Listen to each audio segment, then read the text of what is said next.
Ready? Mayor, the meeting is not being recorded. Thank you. Good evening and welcome to the June 2024, 6 p.m. regular joint meeting of the Bell Garden City Council and Successor Agency to the Community Development Commission. The meeting will now come to order at 6:05. Members of the public may view and listen to the meeting live online through the city's website as noted on the agenda. If any of the members should have a conflict of interest, please announce any item you are recusing from due to a conflict of interest prior to the item being heard. Tonight's invocation will be given by Minister Daniel Anguiano, and the Pledge of Allegiance will be led by Chief Camacho. Thank you. City Clerk, please call roll of the members of the City Council and Successor Agency. Yes, I'll do so after our invocation. Thank you. Sorry about that. Good evening, everyone. Let us bow our heads as we come before God. Heavenly Father, we come before you in this evening to thank you for your goodness and your mercy. I present before you every member in this body and the leaders of this great country. We honor you as the highest authority in this night. It is you who appoints leaders, and it is our responsibility to pray for them. Wisdom is yours. I pray that your hand guide us in all matters presented in this evening. We thank you in the name of Jesus. Amen.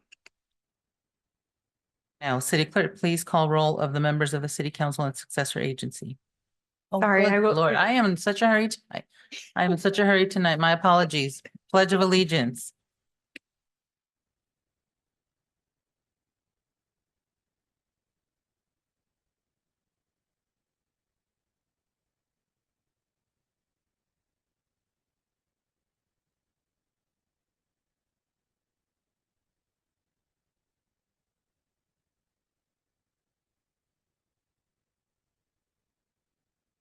Okay, now we can do the roll call, please. Thank you. Thank you, Mayor.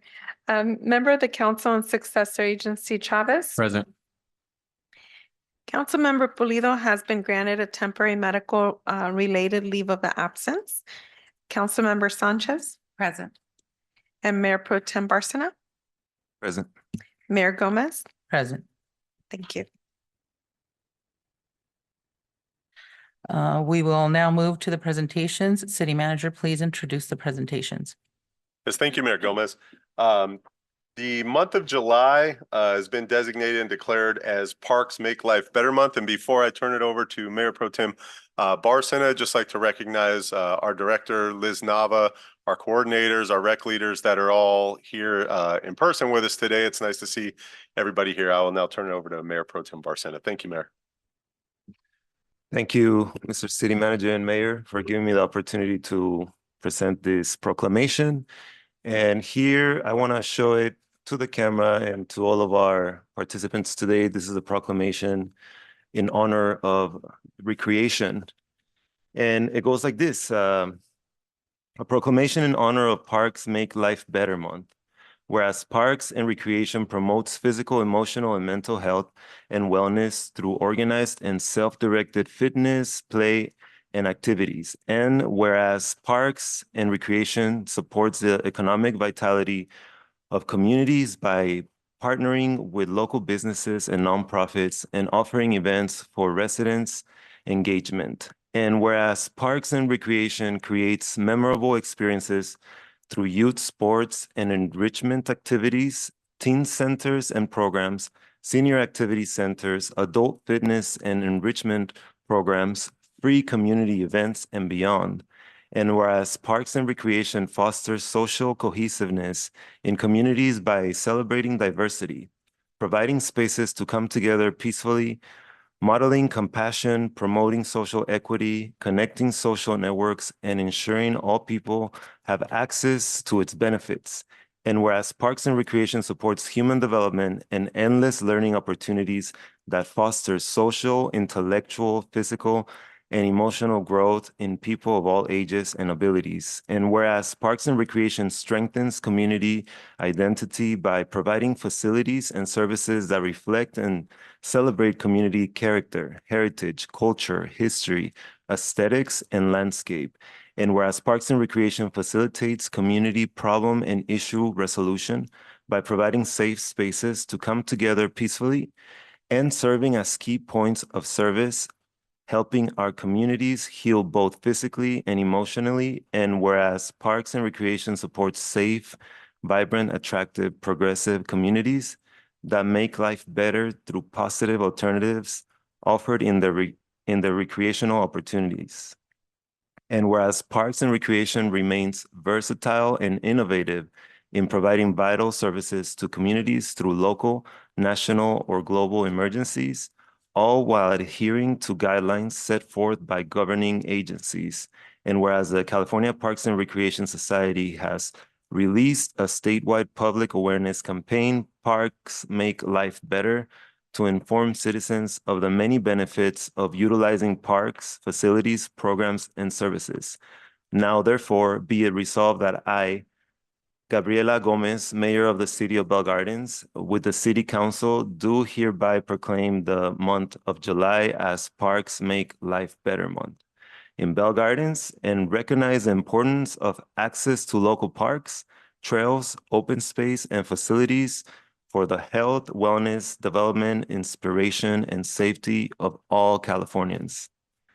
Proclaimed this 24th day of June 2024, signed by our Mayor, Gabriela Gomez, and also hopefully approved by all of the council of the City of Bell Gardens. Thank you. Do we have any council member comments before we take a picture? I just want to thank each and every one of you guys, whether you're part-time, full-time, you've been here a couple months, you've been here a few years. I think I've gotten the pleasure to work with many of you guys at different events that you guys host. I'm always in awe of like the decorations. I always ask this, like, did we hire people? They're like, nope, that's our staff. And so as a former rec leader myself, it being one of my first jobs, I know what it takes to put on wonderful programs for our community. So thank each and every one of you for everything that you do. And thank you, Liz. Anyone else? Go ahead. Yes, I just want to thank the director for, first of all, I'm not sure if you wrote this, but that was awesome. I know it was kind of long, but I think it really, it just makes me sort of meditate on all of the positive things that the Recreation and Community Services Department is involved in. And I can say this not only because I was in your shoes at one point as a recreation leader, probably a lifelong recreation leader if I had to put it in that perspective, but also because, you know, as we've been through a pandemic and even before that, your department is responsible for covering so many needs that are essential for our residents. When we have emergencies, such as a pandemic, you guys were in the front line, you know, providing meals and helping deliver the materials or the supplies needed to keep everyone safe. And I think that you guys should really be aware that the department that you're part of and the role that you play in this city is absolutely essential and super important. And I hope that you're proud of what you do because without you guys, I wouldn't want to be in Bell Gardens. So I'll just put it that way. Please keep doing what you're doing. Keep following your passion. I see a lot of familiar faces. I know that you guys are going to school to do amazing things. I know that some of you already have your degrees, and just keep going because we really need you to stay in this space of public service. And I hope that you know that you are appreciated and valued here in the City of Bell Gardens. So thank you for everything that you do. Go ahead. Thank you so much for all the incredible work that you do. You all are amazing, literally. You make our city shine. You represent Bell Gardens really well. To an extent, you know, we are here on the council. We put forward a lot of different events, a lot of different projects, and many of those times, whether that be the concerts, the food distributions, the you name it, you know, the even helping out our other community development department when we have the rent stabilization, everything from setting up the chairs, setting up the tables, the arts and crafts, you name it, you guys are always there. So I really appreciate all the work that you do. Thank you to all of our full-timers as well that have been with our city for you know, many years, and all of you who I hope to continually serve our community. I like to take the privilege to, at all events, I try to go up to every single one of you and just thank you for what you do. Thank you for what you do. And I just really appreciate it because I see a lot of myself within all of you. You are all motivators for me to continue representing the city really well. And I'm so thankful for all the work that you do to make our city shine. So thank you again. We really appreciate it. And thank you to Liz for the leadership. Thanks. So in our communities, people are on a budget, right? Not just in our community, but in a lot of communities, people are on budgets, families are on budgets. What does it cost to take your whole family to Disneyland these days? What does it cost to take your whole family to the movies these days, right? I think that having these types of all the different types of events that we have within the city for people to come out and to enjoy themselves with their families for free, like that's not possible without you guys. It's not possible for families in an urban city, in an urban environment, the way that we live here, we're thankful that we have our parks, but those are the open spaces where families can come out and be together and enjoy each other as a community. And it's for free. And for a lot of families, that's really the only outing that they have, is being able to go to the parks and being able to take advantage of the services that are provided by the city, whether it's a carnival, whether it's, movies, whether it's, free concert, all of those things matter. And that's what makes this place a great place to live. So thank you to you guys, because you guys make it happen for the community. And you guys are the community and we're all the community. You make it happen for us. So thank you. Thank you for what you do.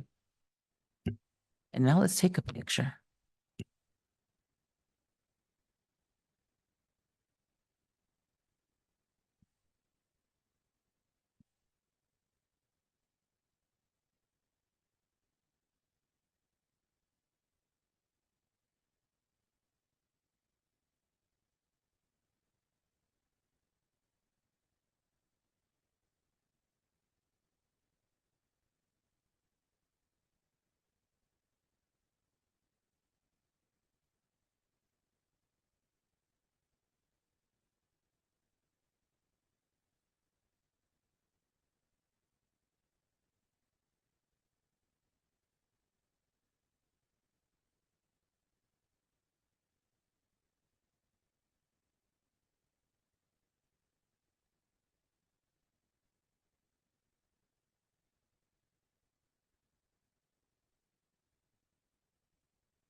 Okay, so we're ready to move forward? Okay, what is the next presentation? Here it's public participation. Oh, I apologize. Thank you, Mayor. I apologize. Next is proclamation in honor of Juneteenth Day of Observance for the City of Bell Gardens. I'll turn it over to Councilmember Sanchez. Thank you, Mayor. Thank you.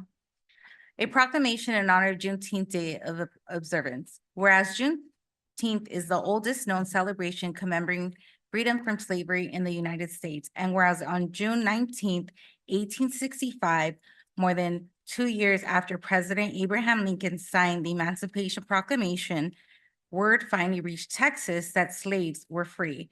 And whereas on June 18th, 2021, President Joe Biden proclaimed Juneteenth as the 12th federal holiday to be observed on June 19th. And whereas on Juneteenth, we commit ourselves to the work of equity, equality, and justice, and commit together to erase systematic racism that still undermines our founding ideas and collective prosperity. Whereas Juneteenth is an observance celebrated with traditions handed down through many generations, including family gatherings and picnics, music, stories told by elders and local historians, speeches, and recognitions of individuals who have made significant achievements and contributions to the community. And whereas it is a time for reflection and rejoicing, a time for assessment, self-improvement, and for planning for the future. And whereas let's join together in celebration of freedom, family, and community by embodying a spirit of peace, respect, brotherly love, and honor, and saluting our city's rich culture and legacy and diversity. Now, therefore, it be resolved that Gabriela Gomez, Mayor of the City of Bell Gardens, with the City Council, do hereby proclaim June 19th annually, thereafter Juneteenth Day in the City of Bell Gardens, and urge all citizens to reflect and celebrate this very important day on our national's history and commit to rededicating ourselves to the ongoing work guaranteeing liberty and equal rights to all Americans. Proclaimed this 24th day of June and signed by our Mayor, Gabriela Gomez. Thank you. Does anyone have any comments? Okay, thank you so much. We will now move to public participation for items not listed on the agenda. Public participation is now open. City Clerk, please announce the instructions for public participation. Thank you.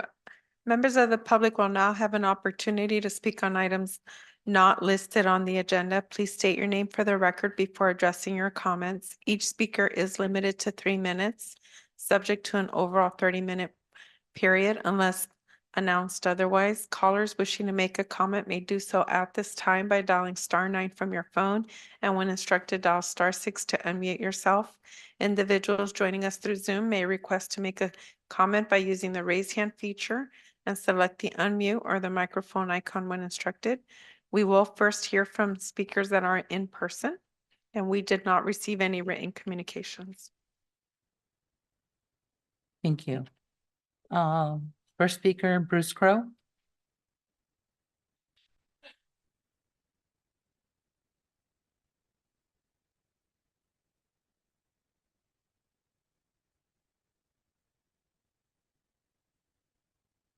Boy, I got through all the progressive socialist tribe coming out of the AI machine. Wish you could be a little more genuine in your reading of certain materials. It'd be nice to hear some real genuine comments instead of computer generated stuff going on. I mean, why are you here? Coming from Downey, I just want to say that we had a good turnaround in a situation where the residents have rose up and fought back and are getting respected a little bit now. Unlike the City of Bell Gardens, of course, the prime example was the pot shops that you guys did not show any respect to your residents whatsoever. But Downey has removed the demonic, godless, gay flag as being flown in the month of June. It is nothing but a flag and a representative symbol of an extremist Democrat Party death cult. That's what it is. You're doing nothing for kids. You're not protecting them by flying that flag. You're leading them on a straight path to suicide. You're dumbing them down. You're confusing them, and then telling them they can change from a boy to a girl. You're cutting off their penises and their breasts and telling them you are now a boy or a girl. And they will never, ever be able to reproduce or fall in love or have a relationship and continue the human species. This leads straight to death. And that's why most of those kids that you get early or try to get early commit suicide. It's not because there's people out here rounding them up and throwing them off of 4-story buildings like they do over in Gaza for the Hamas supporters, which all of you are, by supporting the ceasefire and complaining that 40,000 people have died in Gaza. Well, it's proportional. Why is 40,000 people as important as 35 million death shots called vaccines that you approve of, even in your parks? 35 million and counting. The vaccines have killed 35 million. And you won't address the 80 million that have already been demolished from their own countries that have died of starvation and lack of jobs and lack of fossil fuels. But that's not important to you because you want to grandstand, just like you did with the picture of all the park employees here. It's election season. You're not fooling anybody.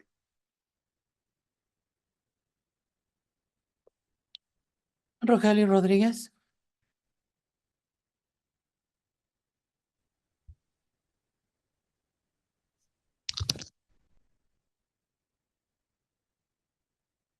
Rogelio Rodriguez.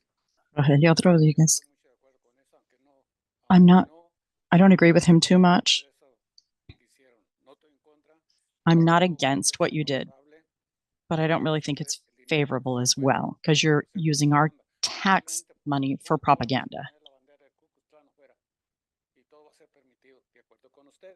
All of these flags, with your permission, you're flying all these flags. And now you're saying no fireworks in the city.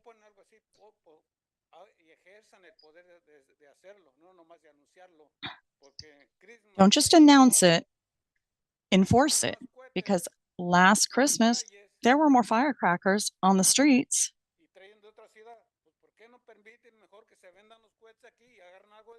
that brought in from another city. So why don't you just let them be sold here and make some money? And they don't even seem like fireworks. They seem like bombs. And where are you all, council members? Nowhere. And then the bikes. I hope that you do a separation, because the way that you have the cars separated from the bikes, it's much more dangerous.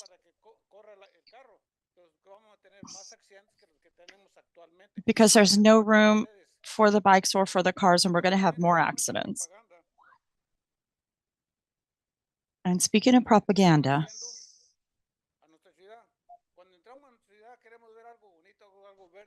when we come into the city, we want to see something green, something pretty, and all we're seeing is a desert. Every place is dry.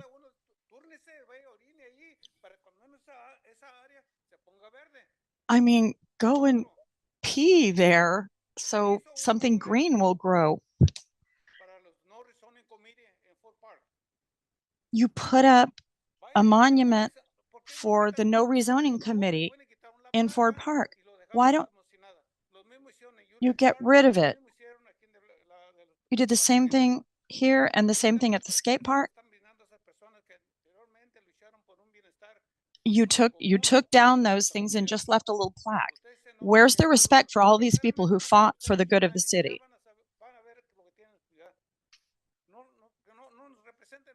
But you don't represent us. You're not representing us. I mean, and you're walking the cities now. You're walking around and you're saying, oh, can you see how nice Bell Gardens looks? No, it doesn't look good at all. Like Ford Park, it's completely destroyed. I don't know what planet you're on. And I hope you don't follow through with everything that you say you're going to do. If there's no objection by the members, I will close public participation. City Manager, will you please give your report? Yes, thanks again, Mayor Gomez. No, I'm sorry for sorry. interrupting. Ooh. We need to do the I'm agenda. telling you, I am way ahead of myself. This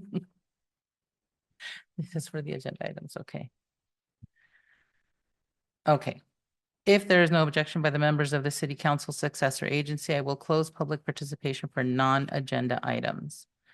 Public participation is now open for items listed on the City Council Successor Agency Joint Agenda. City Clerk, please announce the instructions for public participation.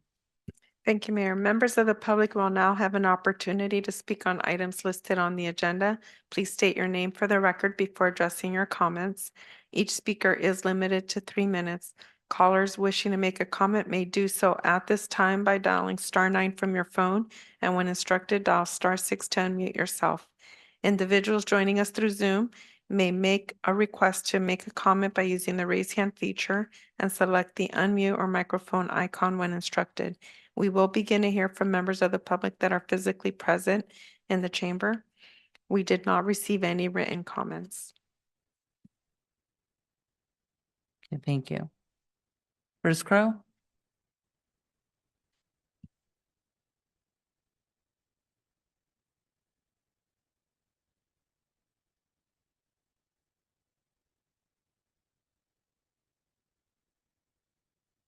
All right. Number 10, save yourself some money. Don't bother with the solar shade structure.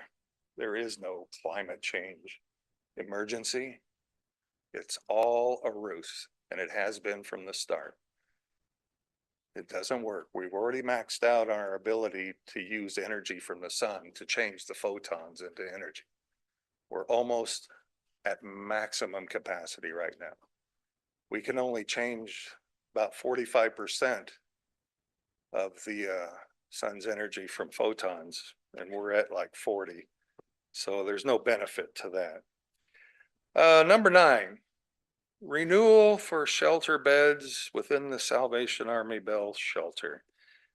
Well, something else has to be done. What you guys are doing now is not working. Gavin Newsom, your Democrat Party governor, has lost $27 billion. Nobody knows where it's gone for all the homeless stuff. Well, we know where it goes. It goes to his developer friends. That's where it goes. They're offering a place to stay in an apartment in a high rise for $600,000 per apartment. So we can bring people in there and they could smoke their crack and watch porn and burn stuff up while they're in there. And we get to pay the tab for all that stuff. Now that really solves a lot of their problems, doesn't it? And number 8, the agreement between Bell Gardens and the impact, the environmental justice element. This is nothing but ESG stuff. Don't waste your time with this. Start turning around and save humanity.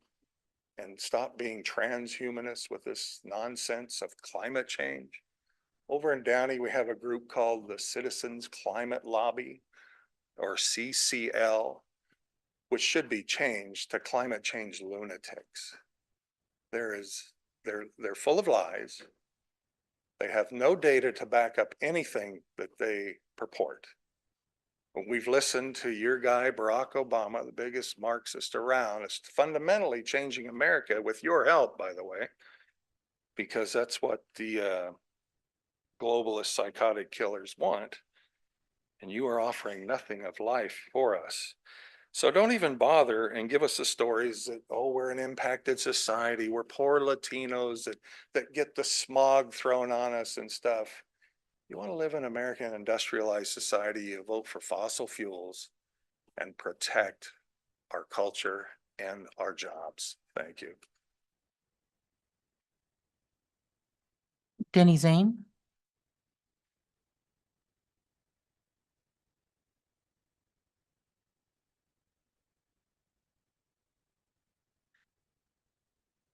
Council members, my name is Denny Zane.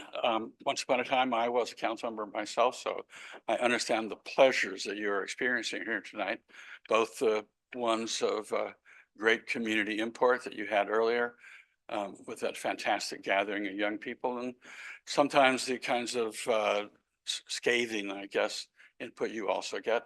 That's part of the democratic process. And I did it for 12 years, and I'm hoping all of you will do it for 12 years and serve your community well. I'm here to represent the Justice for Renters Act and urge you to endorse a resolution of support for this act. The Costa-Hawkins Act was adopted almost 30 years ago in California, and it provided, it forced cities to adopt certain elements into their local rent control laws. Now, at that time, there were about 12 cities with rent control laws. Now there are about 35, 36 that have rent control laws, all of them governed by Costa-Hawkins, which forced every city to include, in particular, vacancy decontrol into their rent control laws, allowing rents, of course, to go to market upon vacancy. Now, back in the earlier days, the increases upon vacancy weren't so sharp and a crisis did not immediately ensue. But now we know that rents are skyrocketing throughout California. In fact, especially throughout Southern California.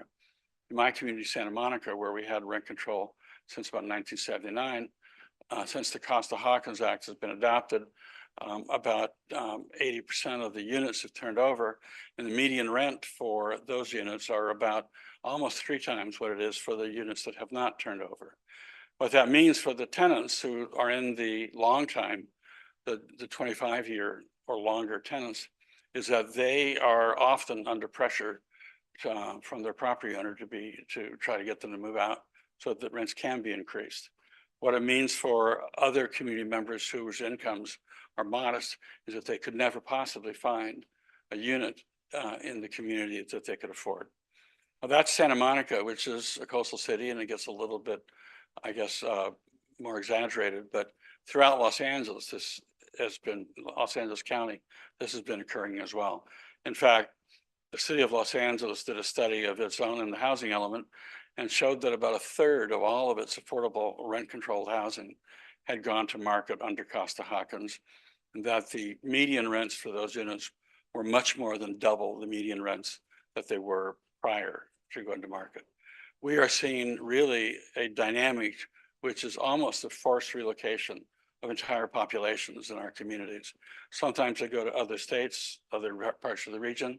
Unfortunately, sometimes they're forced to be homeless on our street, and that's really unfortunate. This is a good way to help. Thank you.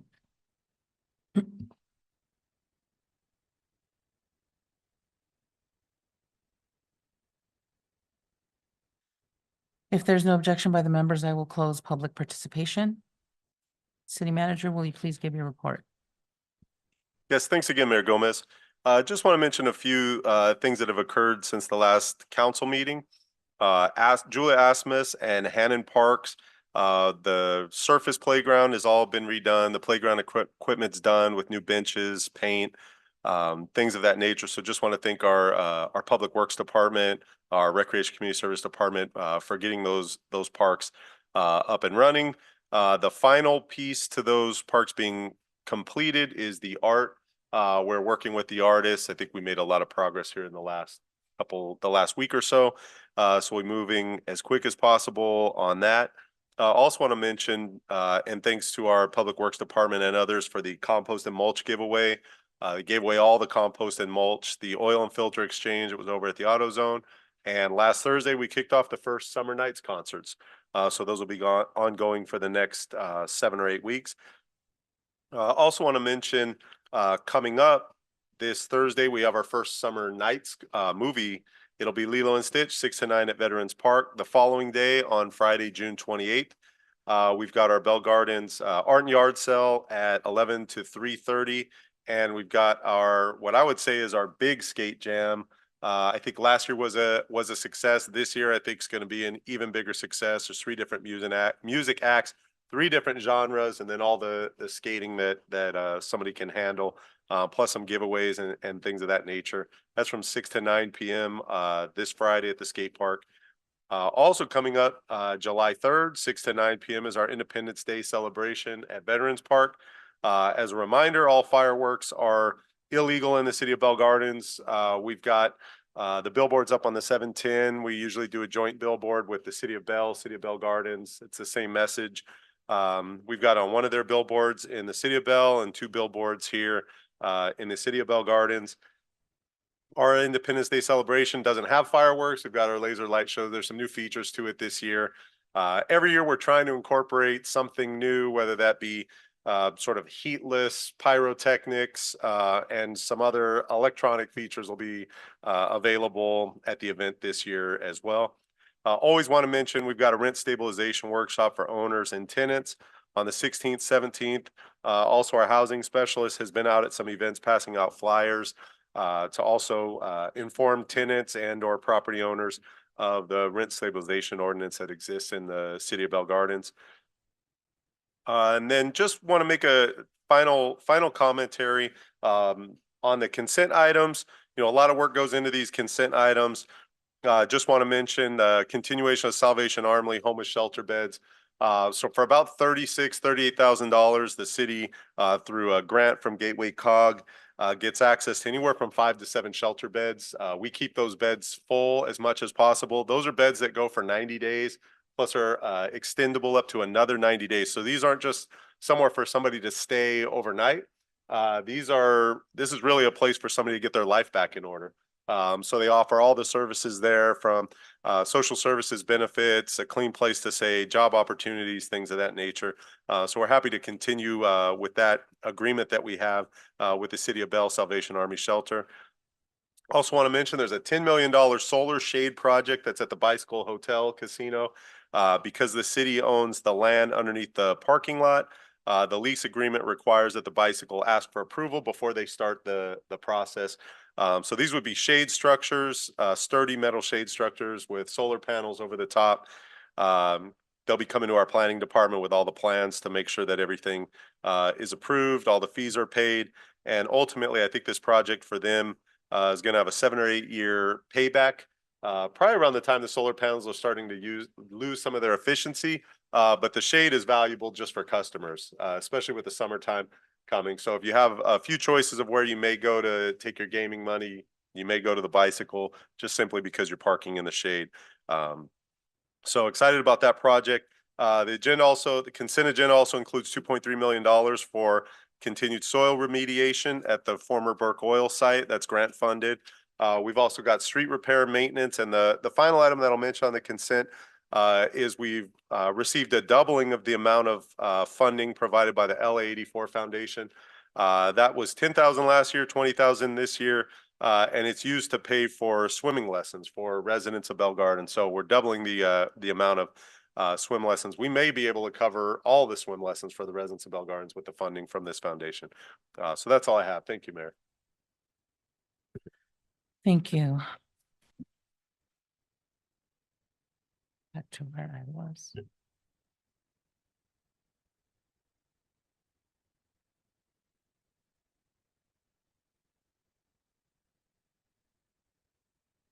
We will now move to the consent calendar. Does any member of the council successor agency wish to pull an item for separate discussion? I actually would like to pull item number 6. I have a couple of questions.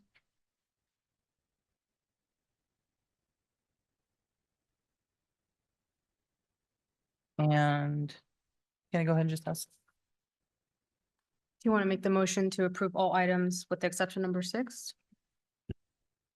Sure. So I'd like to make motion to approve all the items except for item number 6. Do I have a second? Second, City Clerk, please take the roll. Thank you. And I'm sorry, who motioned? I motioned and Mayor Pro Tem seconded. Okay, thank you for the clarification. Members of the council and successor agency Chavez, That'll be a yes with the exception of number 5. So for number 5, it'll be a no.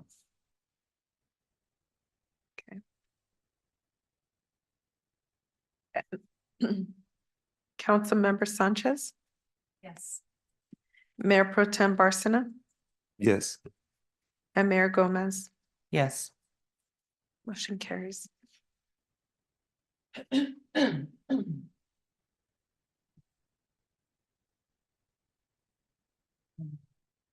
You may proceed.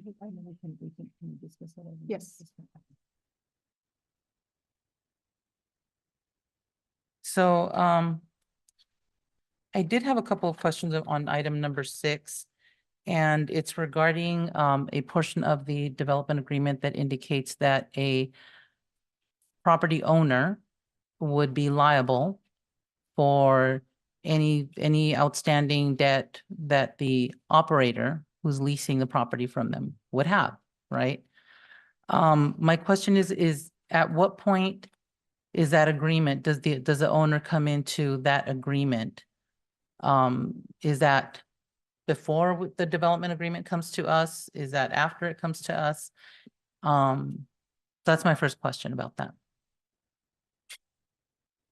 Mayor, I'll go ahead and turn that question over to our Assistant City Attorney, Ms. Paloma McAvoy, who's with us today. Good evening, City Council. This is Paloma McAvoy with the City Attorney's Office. The property owner comes into the development agreement. They're actually a signatory to the development agreement. So they arguably review the terms and sign the development agreement before it's executed and effective. If it's not signed by a property owner, and just to be clear, notarized signatures are required. If it's not signed by the property owner, then the development agreement is not effective. Okay, so then I guess for clarification, once that development agreement has come to us at council, and assuming we approve it, then at that point, the property owner would sign the development agreement? Is that what you're Yes. saying? Okay. Yeah. So it needs to be, and excuse me, I'm suffering from some health issues this evening. The development agreement needs to be signed by the property owner, the operator, and in order for it to be effective, and it needs to be recorded with the property as well. Okay, and my next question is, just from other information that I've gotten, I'm under the impression that this is not a standard practice in other cities where property owners are also held liable. Is this a standard practice? I think it depends on what city you go to. One of the issues when you're signing with limited liability companies is that's exactly what they are. They have limited liability.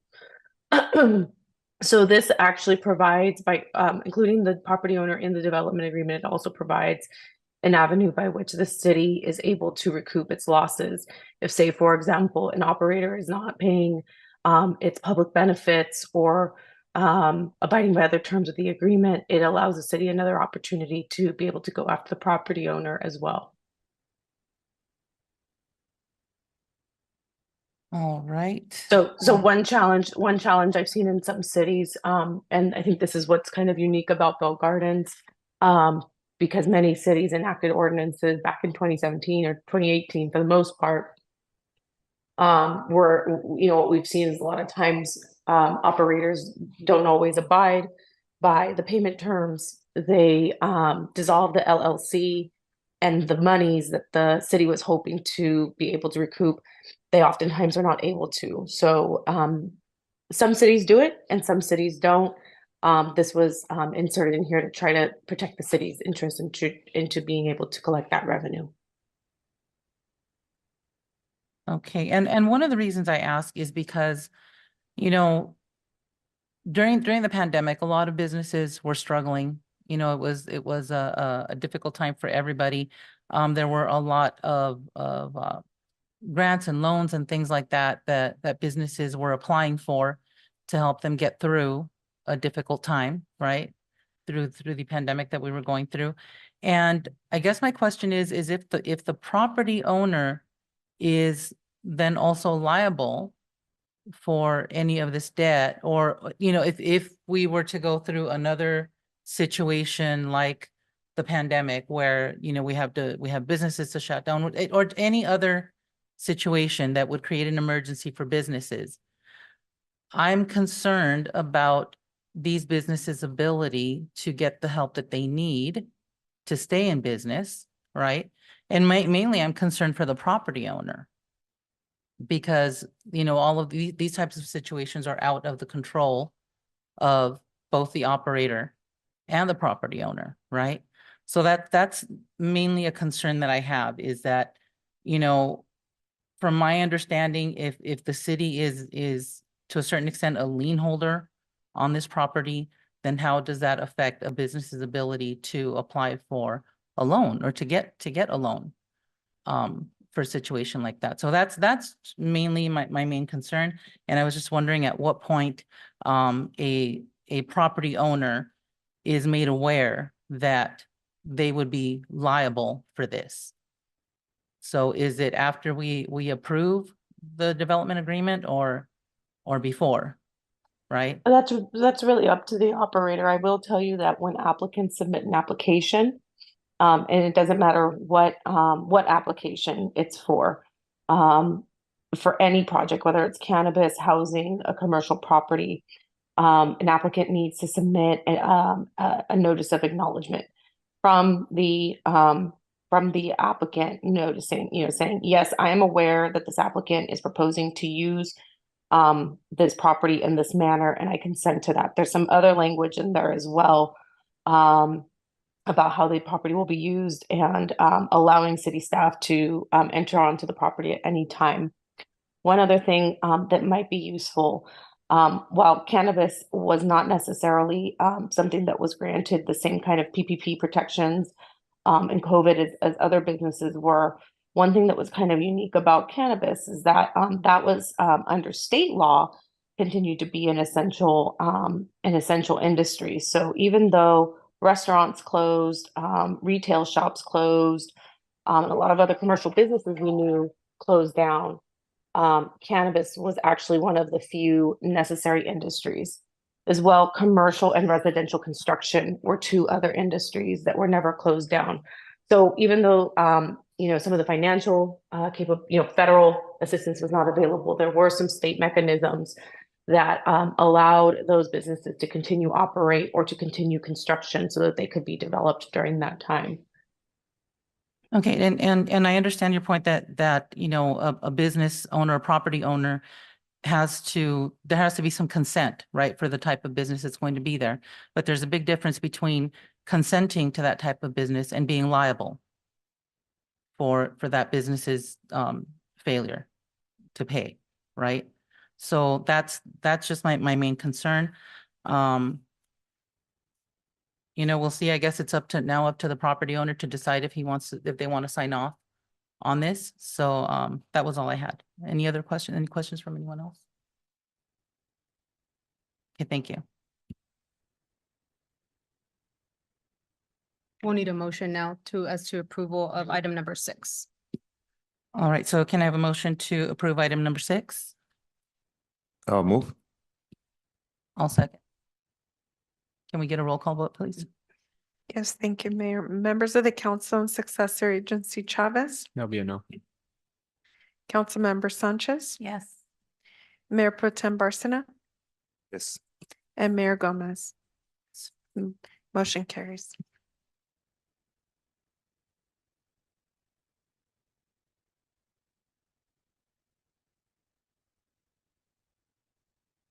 City manager, will you please announce discussion item number 15? Yes, thanks again, Mayor Gomez. This item is the regular local commissions appointment list that we have on the agenda. It's staff's recommendation of the council review the commission's appointment list. By motion, remove commissioners and or make appointments to the posted vacancies. Thank you, Mayor. Does any member of the council have any changes? Okay, seeing none, we will move forward.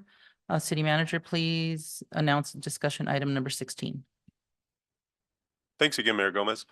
This item is for Senate Bill 1216, transportation projects regarding Class 3 bikeways and certain prohibitions that don't currently exist. So we've got a presentation for this item here. I'll cue it up while it's coming. Okay, it's here.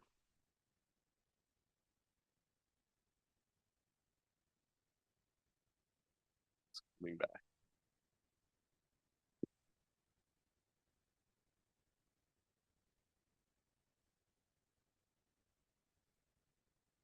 Should my clicker be working yet?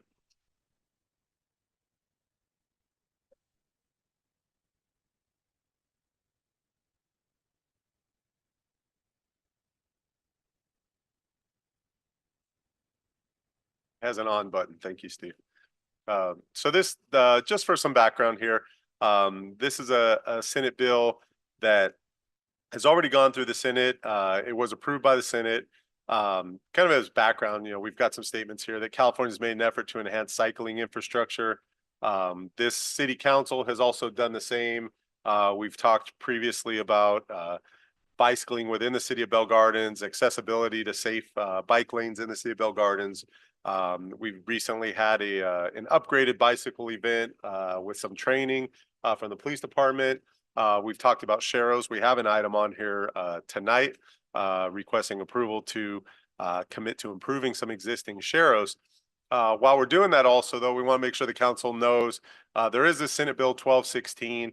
And essentially, there are two things that this Senate bill would prohibit. We'll start with the one that is most, I think, impactful for the city of Bell Gardens. And if this does pass ultimately, and it is passed by the Senate, so already the state Senate, on or after this coming January, basically we would be prohibited from installing or restriping a Sharrow if the speed limit posted is greater than 30 miles per hour. So if you have a speed with a speed limit of 35 miles per hour, 40, 45, this law would not allow us with any funding to paint Sharrows or to restripe Sharrows that are already existing.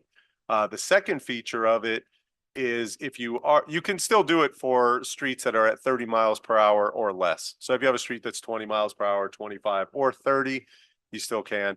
The reason this is so impactful in the city of Bell Gardens is all 200 and some Sharrows within the city of Bell Gardens are on streets that happen to be over 30 miles per hour for a number of reasons. So if this law passes, we would have the Sharrows that are currently existing. We just wouldn't be able to restripe them or install any new ones. The second piece of it is well, the second one is further restrictive. So the first one is for any kind of funding, even if it's general fund, you just cannot improve them if they're over 30 miles per hour. The second piece is even further restrictive, which is less impactful to us because we wouldn't anticipate using this active transportation program funding. But if a city were to use those funding to do Sharrows after January 1 of 26, and I believe the reason they're pushing that off a year is because there may be some cities that already have projects that have been approved and are in place. It would not be permitted for streets that are over 25 miles per hour. So if a city somewhere in the state of California wants to paint Sharrows on a 30 mile per hour street, they'd have to use non-ATP funding. If a city wanted to use ATP funding for bike Sharrows, it would have to be on a street that's 25 miles per hour or less. So less impactful to the city of Bell Gardens. Some of this I think I've said here already. So we have 243. We've got a project that's coming before you. It's the next item on this agenda for 243 Sharrows. The map's kind of small, but it shows the green. You can kind of see where the flow is. You see Gage, Eastern, Garfield, Florence Place is where our Sharrows are currently located. If it passes, we wouldn't be able to maintain Sharrows after January 1, 2005. And we do mention, though, also that the Sharrows are expected to last 6 to 8 years. So with the type of materials that are being used. So if a city were to paint new sharrows in the next 60 days or so, even though this law will probably go into effect January 1, 2025, we wouldn't be able to maintain them after that, but most likely we would get somewhere in the 6 to 8 year range use out of those sharrows, and things can change in that 6 to 8 year period of time there. The ATP funding portion of it, we don't propose to use ATP funding and haven't used it in the city of Bell Gardens. So that would be further restricted, but it's not something that we would see as an impact. The Senate bill was passed by the Senate May 21st, referred to the Assembly Transportation Committee. We're tracking the status of the bill. And I'll kind of prelude into our Public Works Director's presentation for sharrows. Staff's recommendation here is either to receive and file while staff tracks the bill, or direct us to prepare a council resolution to support or oppose Senate Bill 1216. Just, I suppose, realistically, from a staff perspective, probably recommendation 1 is a stronger recommendation. This bill is most likely going to pass. It has a lot of support from bicycle associations, from a perceived safety perspective. Staff's recommendation that you'll see on the next item that's coming forth would be to still go ahead with the project that we've already had going, which would be to paint new sharrows. But it's the council's option, and I'll conclude here with the recommendation of either 1, 2, or if there's some other action that the council would like to take. Staff would be happy to proceed in that manner as well. So happy to answer any questions. Thank you, Mayor. Thank you, Council. Does anyone have any comments or questions? I have a question. I just want to know, how are we able to justify the funds that we're spending, seeing that Senate Bill 1216, if passed, will prohibit us, like you said, from maintaining the sharrows, potentially like this investment? How are we moving forward going to be able to sustain? I know you said it lasts about 6 years, but in the long term, like, how are we going to be able to sustain that, especially because the majority of these sharrows, correct me if I'm wrong, are on streets that prohibit the speed limit? Yes, Councilmember. So all 243 happen to be 35 mile per hour.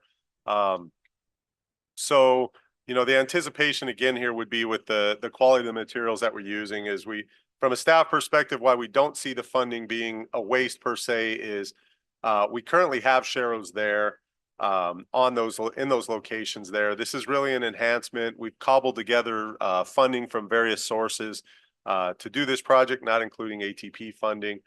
And again, really, it's the time frame of the quality of the materials that we're using. I think if it was in the 24 to 36 month range, it would maybe be a staff recommendation might be skewed on this next item that's coming before you a little bit differently because of that time frame. But in this case, because of the 6 to 8 year time frame, we think that it still makes sense with the funding that we put together. Anyone? And then currently, as the sharrows are, I know you're a cyclist, so maybe you can help me like understand this. So right now, I know they're kind of dull, you can't really see them. Is this going to really enhance the infrastructure of the cyclists within our city? And if so, like, how's that gonna make it an improvement? So thanks for those questions, because yes, and why is it important for us to make this investment, even though this law is coming up in January? And I believe that the reason why it's important is because, yes, it is going to look more like that, what's on the screen, where it's going to be highlighted, which visibly for drivers don't see it right now. Cyclists don't even see it right now, right? They don't pay attention to it because it doesn't stand out to them. And the importance of that is that if they can see it and they see that there's a space for them, then with, some education and some support from, for example, our friends at Sela Bicycle Center, doing educational rides and putting out educational materials, showing people how to effectively ride on the street if we have a space for them there. And this is just the beginning. As one of our commenters was saying earlier, we are moving towards a transportation mode where we want more people to get out of their cars as much as they can to drive locally because of the congestion that we have here. So to the extent that people can get out of their cars and drive to the market, drive to the ride to the supermarket, ride to the restaurant, ride to wherever they need to locally, that helps to reduce traffic. But also, you know, we need, this is just the beginning. The Sharrows are not the be all end all. I would prefer to see dedicated bike lanes, dedicated, you know, bikeways, maybe not necessarily on the streets where they exist now. But I think that, you know, showing people that there is a place for bicycles on the street within the flow of traffic as the law allows, right? I think it's an important thing for people to see. So 6 to 8 years from now, you know, there's a lot of activism going on, and hopefully, you know, I know we don't do ATP funds, but you know, I'm hoping that we will, because some of those ATP funds will help us with getting better mobility infrastructure, better micro mobility infrastructure that hopefully will make it safer for people. Because right now I'm seeing people riding wild, you know, they ride against traffic, they ride against traffic on the sidewalk, they ride on the sidewalks.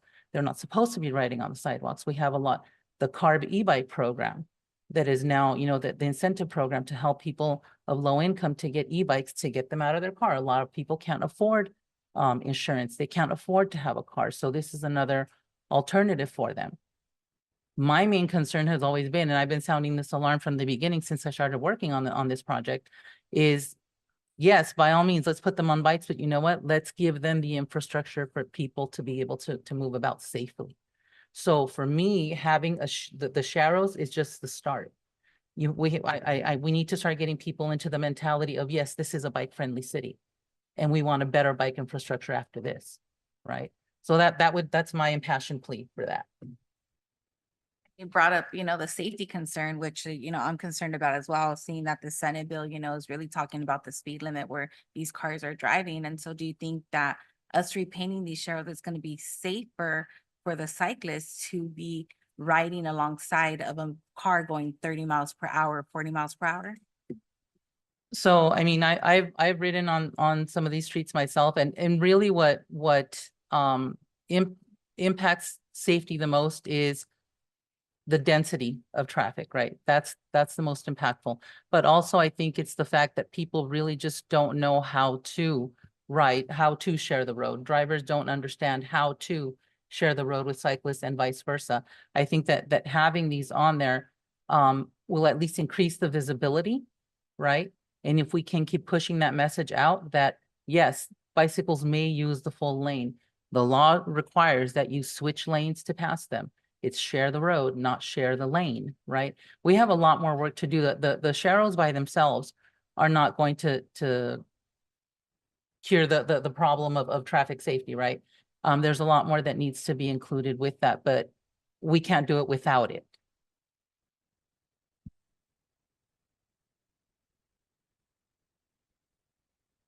Thank you so much, City Manager. I love the discussion we're having. I think I'm glad to see that, you know, we have a Senate bill presented before us. And it's exciting to see that we're having this discussion in regards to the future impacts that it'll have in our city. I think this is a clear opportunity where we start to weigh in on our supporters, on our organizations that we've been a part of, whether that be the League of California Cities, contract cities, and start making those calls to our local representatives and ensuring that our voice is heard at the Capitol. It seems great, the bill on the surface, it's a great intent bill. I'm pretty sure cities on the surface, I mean, we are all for public safety, we're all for bike safety, really. And I think it's heading in the right direction, but it has some unintended consequences that will impact cities like ours, like our neighboring cities in Bell, in Cudahy, in Maywood, Huntington Park, because the lack of infrastructure that we have, or that we don't have, I should say, in our cities, right? There's a reason why we don't have Lime scooters, Bird scooters across our cities, bike lanes, protected bike lanes, even something across the Florence Avenue that connects our city with Bell and then goes on to Huntington Park and even LA. There's reasons for that. So I think that this is a great opportunity for us to make those calls. I'm tracking the bill actively. I think there's 15 members right now. It's in the Assembly Transportation Committee. There's 15 members.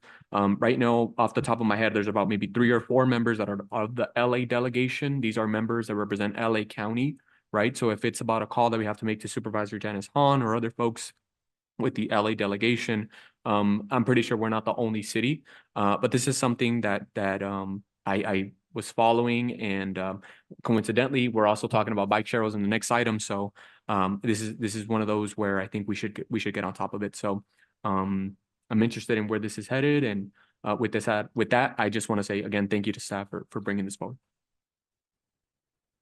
Any other comments? Yes, regards to the funding, if we don't do these Cheryls right now, what happens to that funding and what else can we use that for? Sure, Mayor Pro Tem. I'll look for our Public Works Director to describe. We've got several funding sources that we're putting together for this project. Yes, Mr. O'Kelly, Mayor Pro Tem. These are Measure M funds that we're gonna be using, and in the next item, we're also gonna be talking about TDA Article 3, which are really restrictive for bikeway use. If we don't execute this project, we have other street improvements that we can use those Measure M funds towards. What exactly those would be, we just recently approved the most recent pavement management system. So there are roadways identified where we can redirect those funds.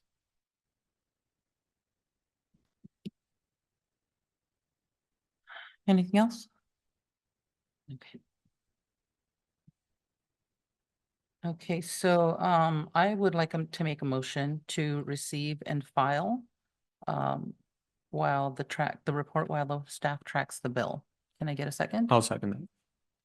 Can I get a roll call vote? Thank you, Mayor. Members of the council and successor agency, Chavez, Yes. Councilmember Sanchez, Yes. Mayor Pro Tem Barcena, Yes. and Mayor Gomez. Yes. Motion carries.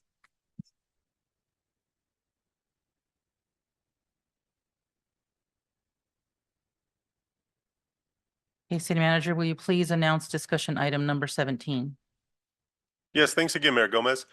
This item is obviously a carry along to the last time that was presented to the council. It's a recommendation of approval of a construction contract for the citywide Sharrows restriping project. With that, I'll turn it over to our Public Works Director, Bernie Iniguez. Thank you, Mayor. Thank you, Mr. O'Kelly. Good evening, Honorable Mayor, members of the City Council. I'll wait for the PowerPoint. For background, on March 13th, the City Council approved the plans and specs and authorized staff to solicit bids for the Sharrows restriping project. The scope of work includes the removal of the existing Sharrows and the restriping of new Sharrows citywide with new thermoplastic white paint over lime green background, and this is to increase visibility. As the city manager stated in the previous presentation, we have a total of 243 Sharrows. I've shown this slide before, so again, to the left is the current Sharrows that we have out there in space, and on the right would be the finished product. And again, the city manager also showed this map showing the location of the Sharrows represented by the colored dots. On June 11th, we received two bids, one from Sterndal and the other one from Superior Pavement Markings. The table before you shows the two bid prices that were received.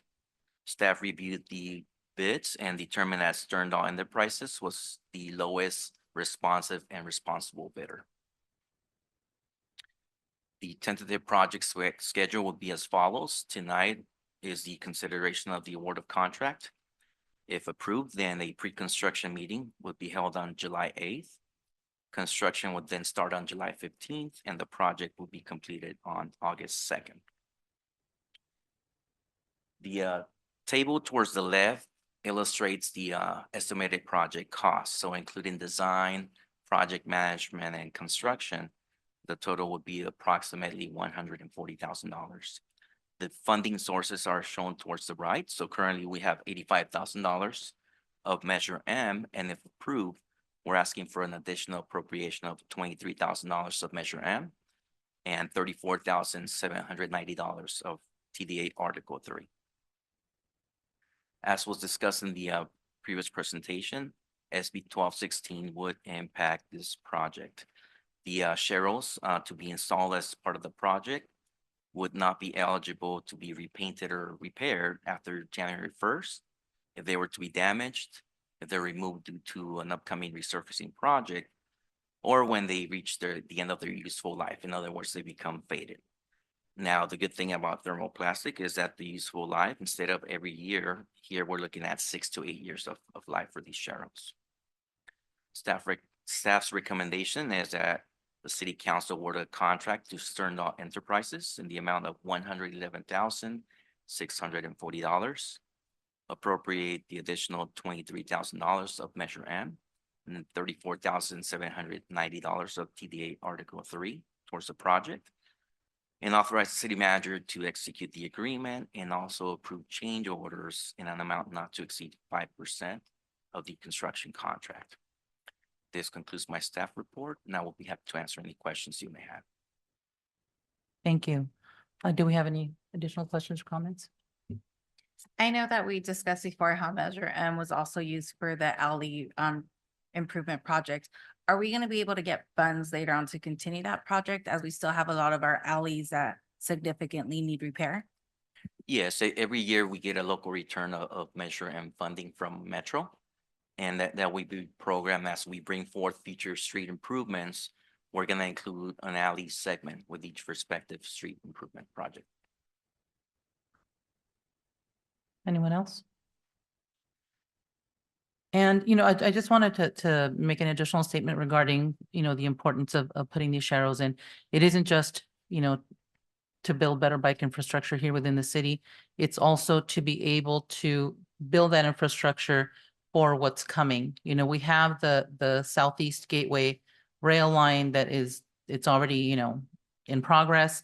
There will be a station in Southgate. There will be a station in Cudahy Bell. Typically Metro has funding for infrastructure for the, 1 mile, from the station, out from the station. We may be beyond that mile. So I don't know if any of those funds would be able to help us in making sure that we can get our residents across safely on bicycle, on scooter, to those Metro stations. So I think it's important to have it, to put it in there now. And like we said before, 6 to 8 years is a long time. And there's a lot of advocacy going on.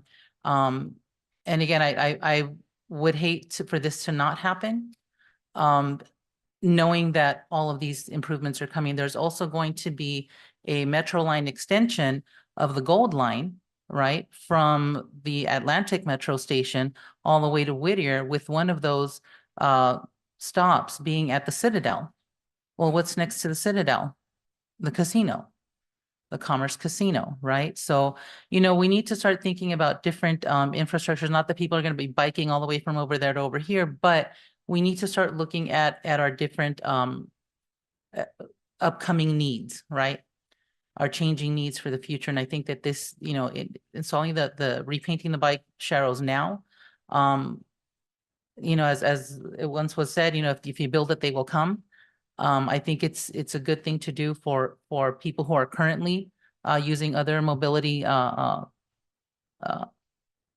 techniques, but if they're not driving, they're not on the bus, sometimes the buses are not always on time. People like to get around at their convenience.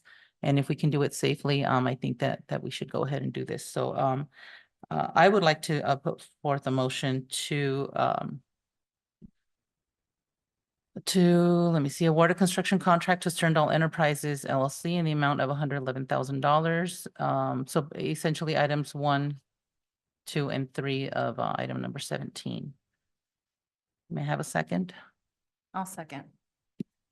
And may I have a vote? Thank you. Members of the Council of Successor Agency Chavez, Yes. Councilmember Sanchez, Yes. Mayor Pro Tem Barcena, Yes. and Mayor Gomez. Yes, Motion carries. thank you, everyone. And City Manager, will you please announce discussion item number 18? Yes, thank you, Mayor.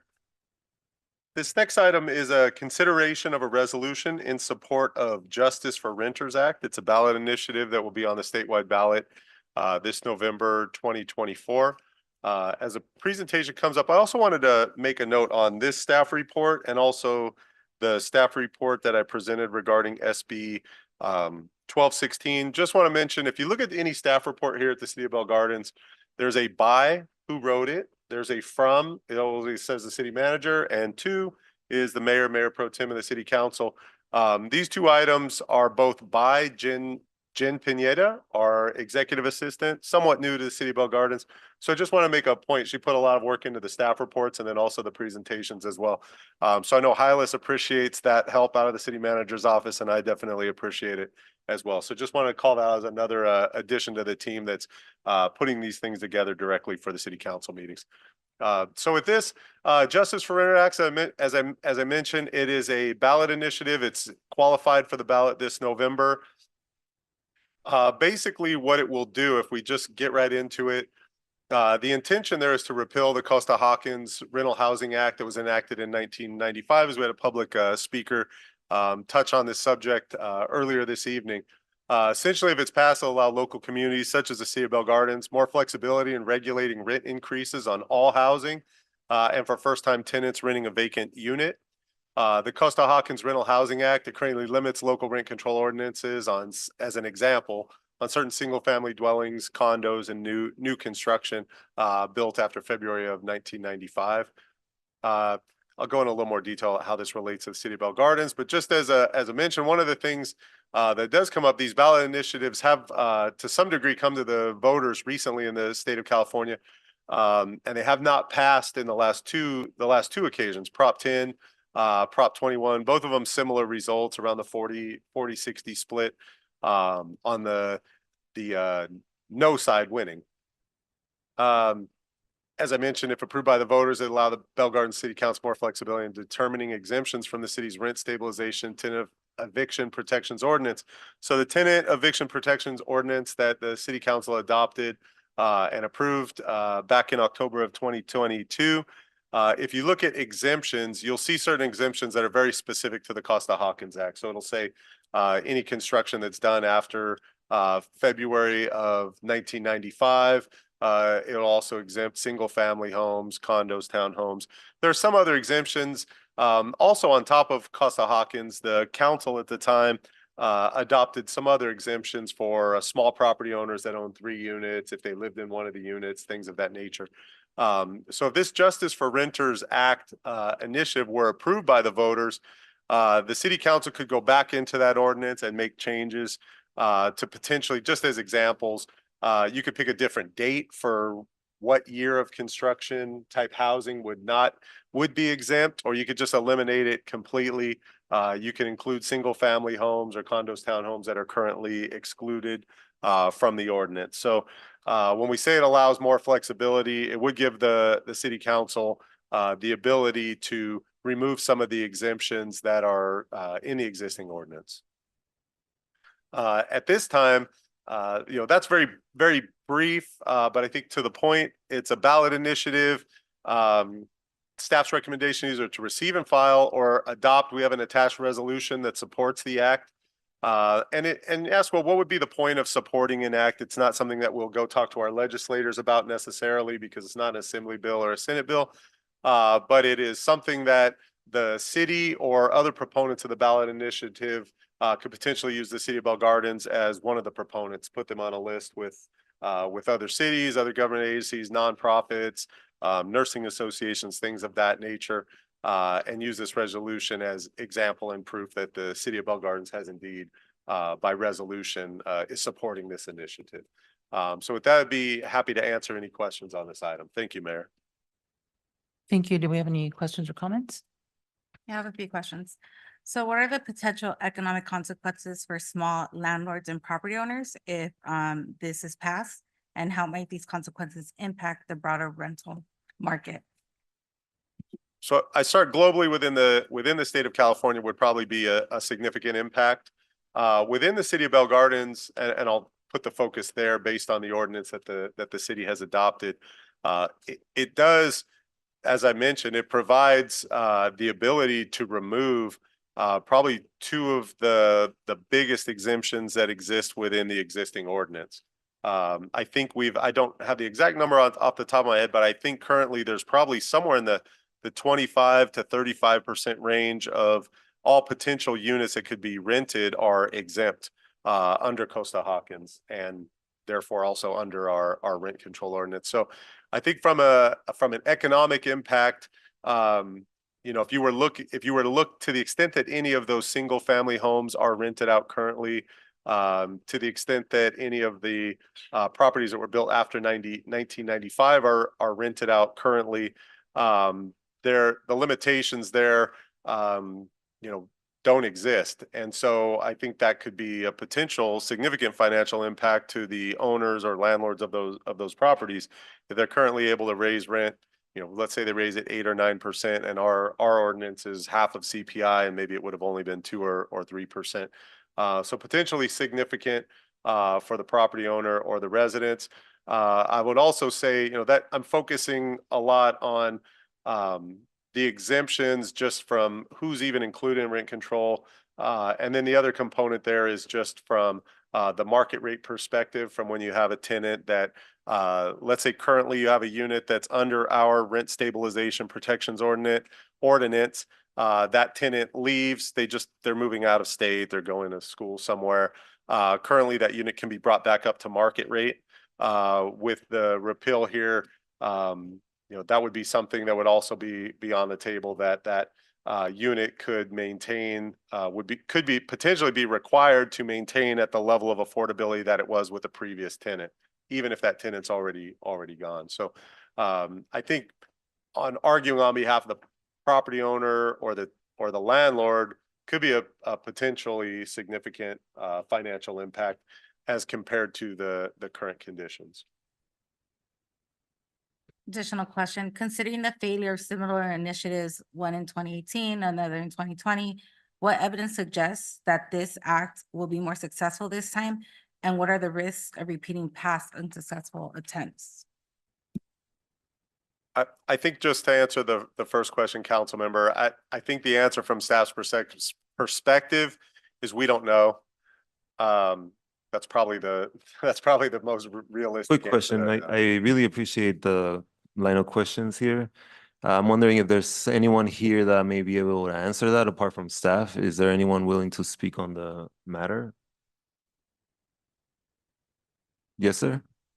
Mr. Would that Zing? be okay, Madam Is everyone Mayor? okay with that?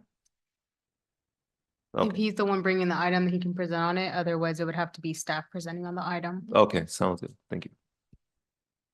Is there a way to make a motion to suspend rule to allow public comment on this? We would have to reopen public comment. If you want to make a motion, you would have to call for a motion. I just feel if we have an expert who understands this law in the audience, I feel like it'd be appropriate to allow them to be able to articulate the responses correctly. Okay, so I would like to make a motion to open public comment. Second that. Can we get a? Yes, Councilmember Chavez, Yes. Councilmember Sanchez, No. Mayor Pro Tem Barcena, Yes. and Mayor Gomez. Yes. Motion passes.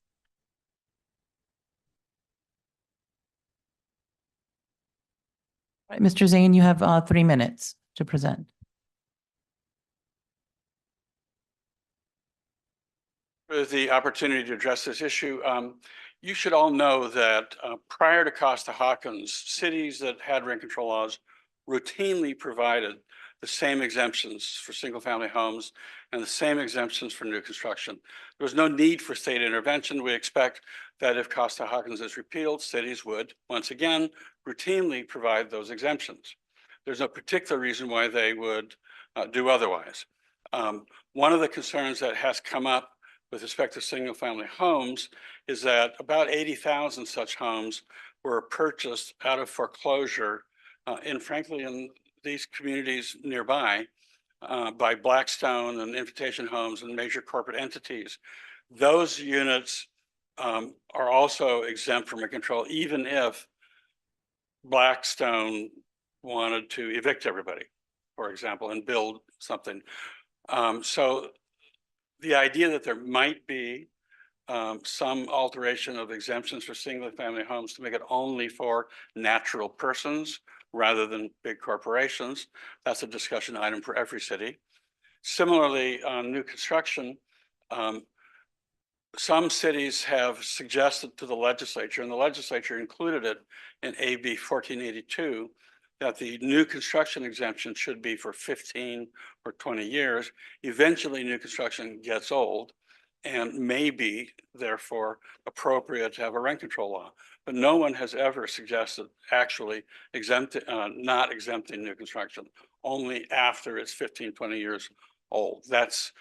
But again, the measure places it back in the locals' hands. And the locals frankly demonstrated that they were quite smart about these things. And we didn't need Costa-Hawkins to get smart. Mr. Zane, if I could just ask maybe on behalf of the council member, because I hate to say I don't know when I'm asked a question by the council here, but maybe if you could express to us, I think from staff's perspective, as to the likelihood of success compared to the last two propositions that were similar.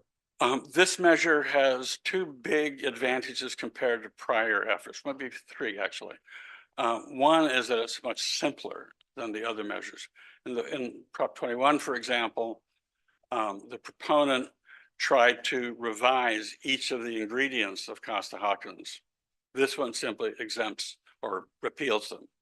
So that's simpler, is clear and easier for the voters to understand. Secondly, our rental crisis is much worse. There are, far more people who are facing the crisis of where do I go if I have to leave this home? How do I find a place that I can afford? And that crisis, I think, has become quite rampant throughout the state.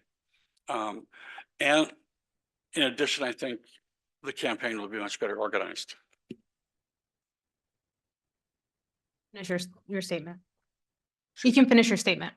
In addition, I think the level of organizing, coalition building, and shall we say, lessons learned from the prior campaigns will be, I think, makes this one much more effective.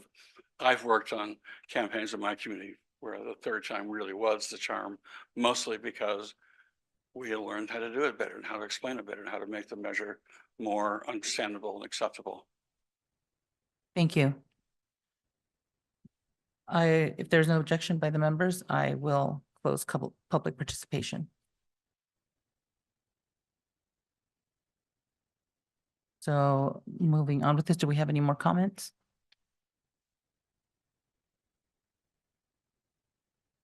Okay, may I have a motion to file and receive this item or adopt the resolution supporting the ballot initiative, Justice for Renters Act? I'll go ahead and make a motion to adopt resolution number 2024-50, supporting the Justice for Renters Act, a ballot initiative. Do I have a second? I'll second. Will you take a roll call vote? Member of the Council and Successor Agency Chavez, Yes. Councilmember Sanchez, No. Mayor Pro Tem Barcena, Yes. and Mayor Gomez. Yes. Motion passes. City Manager, will you please announce discussion item number 19? Yes, thanks again, Mayor Gomez. This item is a request, response to request from Mayor Pro Tem Barcena at the last meeting to give an update on the Bell Gardens Connect. That's the city's app that was implemented and made available to the public back in December. Before I say anything more, I'll turn it over to the city manager, Hyla Soto. Thank you, Mayor. Good evening, Mayor, Mayor Pro Tem, council members. Thank you, City Manager, for the introduction. This is just a quick update on the Bell Gardens Connect.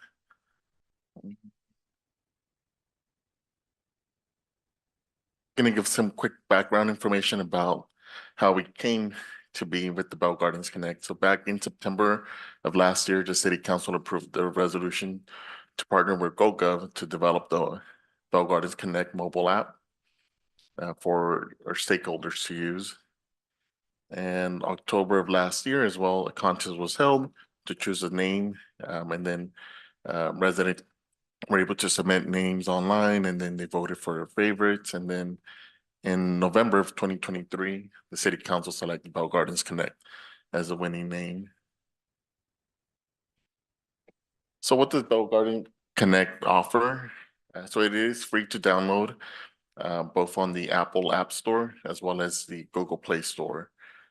in the Apple App Stores, the iOS, and then Google Play Stores for Android devices.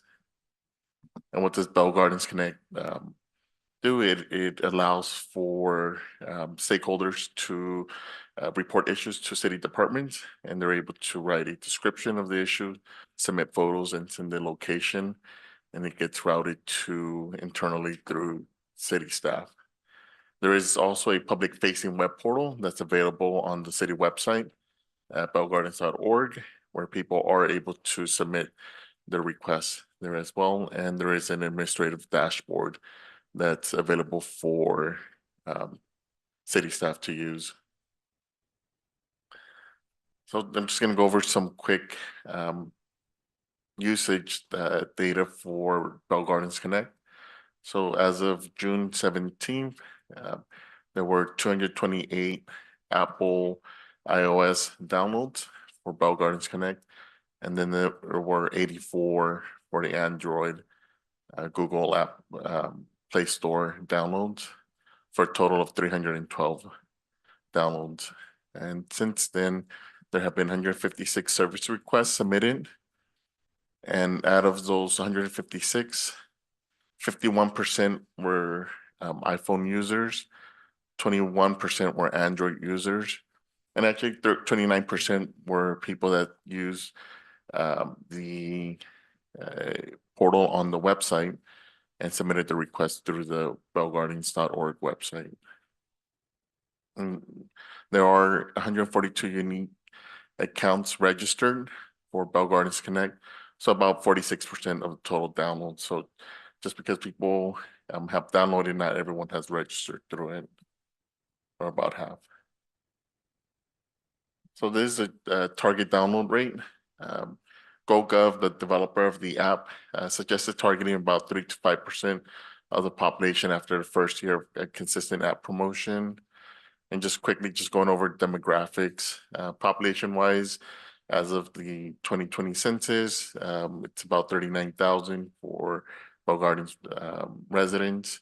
Of that, there are 9,523 households in Bell Gardens. So the average household size is 4.07 people per household. Just assuming that there's one download per household, approximately 3.28% of the households have downloaded the app, if we just make that assumption.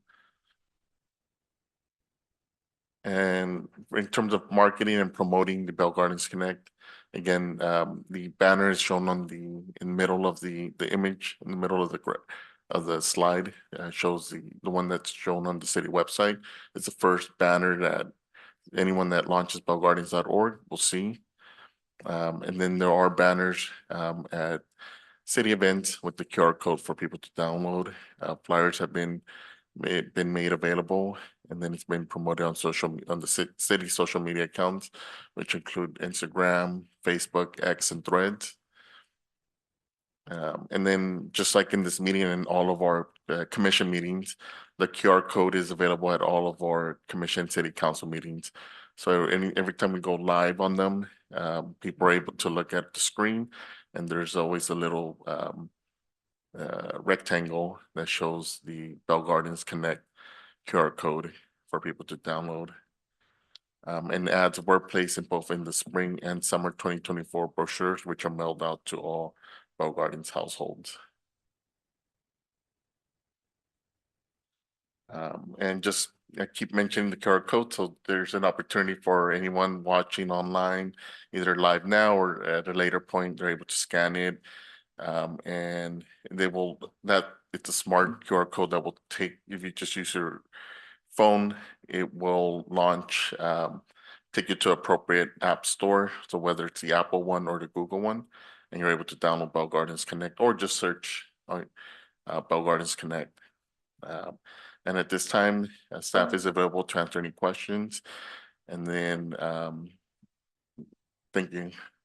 And highlight, so just also to add some kind of from the staff perspective, what the goals were in putting this app out there. It was somewhat difficult to get some of this data from other cities, but there's one city in particular. I won't say the name of the city. It's a Southeast LA city, slightly larger than the city of Bell Gardens. also uses GoGov, and at the 3-year mark, they were in the 300 and some download range, which, it seemed like that was not very many for 3 years. I think also, especially kind of following up the success I think we've had on the social media accounts, where we're well up over 7,000. So we had set a goal where, well, if this city is after 3 years in the 300 download range, hopefully we're able to beat that. I asked how this fairly maybe every 2 months or so, what are we looking like? And it looked like we were going to get to that range probably in the first 6 or 7 months. So we're 6 months in. I think we still have more work to do, but as Hylas mentioned, we've had them in the brochures for the first time just back in spring and summer. So I think we got some downloads off of that as well for people that otherwise aren't interacting with the city. But just from the measurement perspective to see where we were, we knew there was this goal of at least in the 300 range, based on what this other municipality had done. And I think as we move forward, looking out long term, and this may be 2 to 4 years out, municipalities usually move a little bit slower from the perspective of offering their services through many different means. So whereas the city of Bell Garden still encourages people to walk in, call, mail something in if necessary. If you were to compare this to commercial enterprise, don't even bother going to Disneyland without having the app. You're not going to even have a reservation. You're not going to get in. The audience is just so captive that they can drive the business in that way. Municipality, generally speaking, wants to be more considerate, to the residents that still may not be using cell phones or may not be using apps regularly. So those are things that we've kind of looked at over maybe in the 2 to 5 year range, where potentially to really get the use out of the app would maybe need to require that services are requested through the app or through the website that links through the app. But at this time, we're not doing that. With that, I'll stop talking and seek any questions, and staff's prepared to answer. Thank you, Council. Thank you, Hylas. Thank you. Does anyone have any questions or comments? Yes, can I please see the slide where we show the percentages and the numbers? I just want to refer back to some of the figures there. So it's been 6 months and we have about 300, I think that was the number, right? Do you guys have a goal in terms of like what you want to see in the next 6 months? I personally would like to see more. I know that 3.5 was what the company said that was likely the number to be. Was that correct? I think the next slide shows a 3 to 5%. 3 to 5%. So what would we like that number to be, right? The target download rate that was set by GOGOV, right? Is there a way that we can sort of set our own goal and maybe find a path towards that? Because I feel like we can do a little bit better. I mean, not to say that I don't appreciate all the work that's been done, but I do see a lot of opportunity at events and even, for example, the art and yard sale. I see staff there in the little easy ups and at the table, and I see some flyers on the table. But I kind of wish we had staff trained to show our residents how to download the app and get the app. I personally help several people just at the art and yard sale because they come by and they complain about trash, a tree, and I've actually helped them download the app and submit a service request. But it's really easy to do that, and I'm sure that some of our recreation staff can be trained in relatively short period of time, maybe even 1 day or in half an hour even. So I would like to see an effort towards a specific number, something that staff feels comfortable with, so that we can speed up the process of adoption. And also, we have the summer concerts coming up. I'd love to see, I know staff is there with all the information from our services, but I feel like the app is so important that I like to make it like central to our recreation and community services programs. Is there anything that we can do? I mean, I'd love to bring this back, not to a meeting, but maybe in the ad hoc or for a brainstorming session. I just want to see more adoption because I think this is just such a great opportunity for people to have their services met in a more convenient way, and also for staff to provide services in a more streamlined manner. Because I think we all agree when you get a picture and a geotag is better than getting on the phone and like calls back and forth. So anyway. So Mayor Pro Tem, I think, if we shoot on the, our goal was not to meet what the other city was. Admittedly, like I said, I was surprised that the number was pretty low, I thought, for a 3-year period of time. So I think as we've kind of seen, what our numbers are, we've been pretty happy, at least for the first 6-month perspective. But I think when we see the targeting of 3 to 5%, if we were to shoot on the high end of that, 5% is about it's just under 2,000, but rounded up, it would be 2,000 downloads.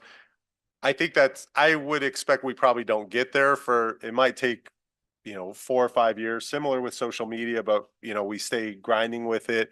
But I think the first step that we can do is kind of go back to staff, because we had to focus on the app with staff for a while. They were pushing it, and then we shifted the focus to the customer service survey, where we were pushing that QR code. And I think that, it gets a little bit confusing, and then people go, okay, we're done with selling the QR codes. But really it's something we just have to, I think, stay on, as opposed to treating it like it's a cyclical thing that just happens sometimes. So I think, our department head meeting on Wednesday, we can talk about what I'm kind of thinking, just with what you're talking about, is a training probably for all staff as far as the download of it, and a push to encourage residents that they come into contact with, whether that be out at the park, or whether it just be in the parking lot out here, or out on the street, or at one of the bus stops. Really encouraging, pushing the app out there, from a more of a sales perspective, with, where you don't just say, hey, here's a QR code. Here's a QR code. If you'll scan it, I can help you with it. I think we can be more aggressive with it. And obviously it's not to drive profits or anything. It's just to give people another way to help us. So I think we can be comfortable in doing that, even for people that don't normally like to sell things.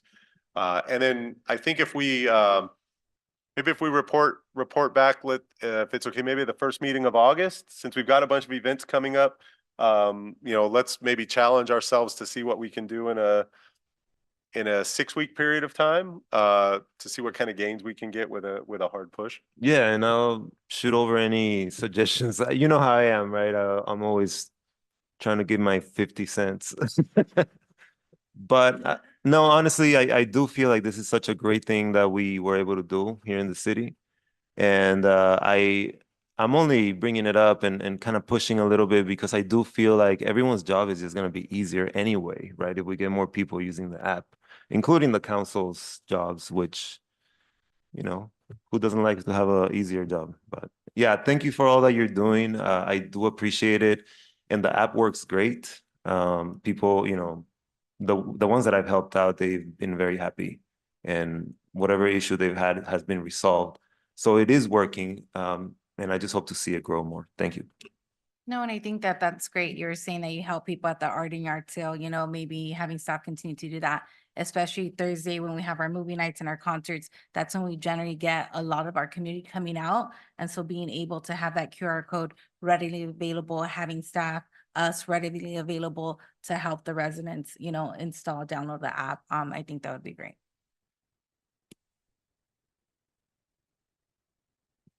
Yeah, briefly, I love the discussion we're having as well in regards to the app.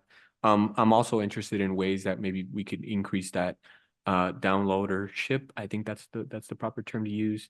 Download rate, I should say. And just from the top of my head, I'm thinking, maybe local. Obviously, we talked about the local events, workshops, having our staff trained. Another one that I'm thinking is maybe perhaps, aside from us as council members, maybe identifying those key figures in our community that that are able to send the message to the rest of the members and that are residents, right? So I'm thinking of like maybe local church groups, right? The folks that are there. I'm talking about, an online folks that have an online presence. I see this all the time with local businesses. They partner up with like an influencer, and then the influencer sort of takes over the page, and they kind of show their day-to-day kind of thing. Right now, I don't know if we have that caliber per se of, I don't know if any of us would share like, hey, download this app or follow my day. I don't know if my life is that interesting for sure. But just something. I'm trying to think. I know just in our own spaces, in our own Facebook and Instagrams, right? I know we have followers, so sharing it through there. On Facebook, Bell Gardens Uncensored is another great group that I know a lot of residents are there. So just tapping in there, and the folks that run that page, maybe making contact officially on behalf of the city, saying, hey, we understand that you hold a big presence in our community. Is there a way that you can publicize and share this, this app, and have residents download the app?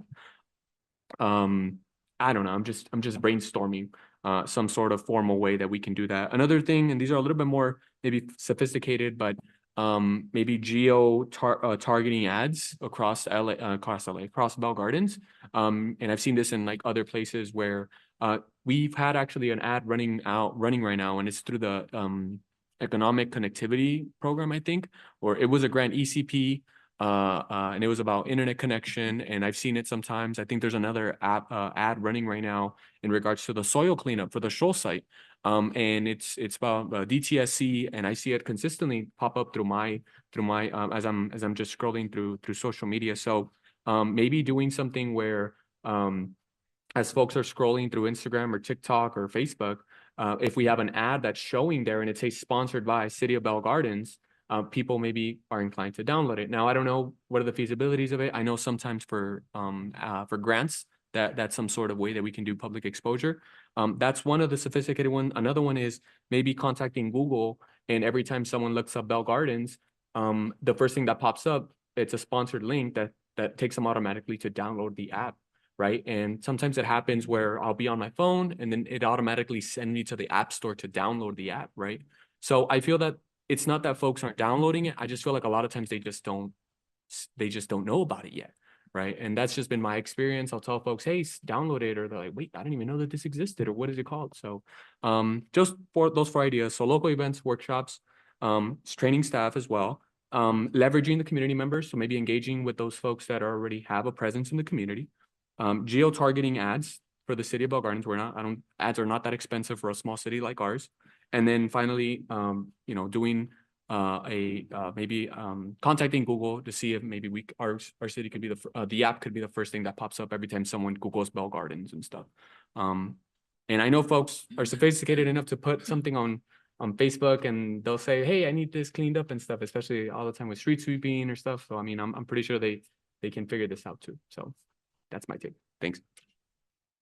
And in terms of my comments, so when we're talking about the download rate, right, the 3 to 5% that we're expecting, and we're using another municipality's experience with this, I just want to make sure that we're comparing municipalities that are like apples to apples, right, not apples to oranges, and also in terms of the demographic that we have, right? I've said it from the beginning. I know the app is in English only, correct?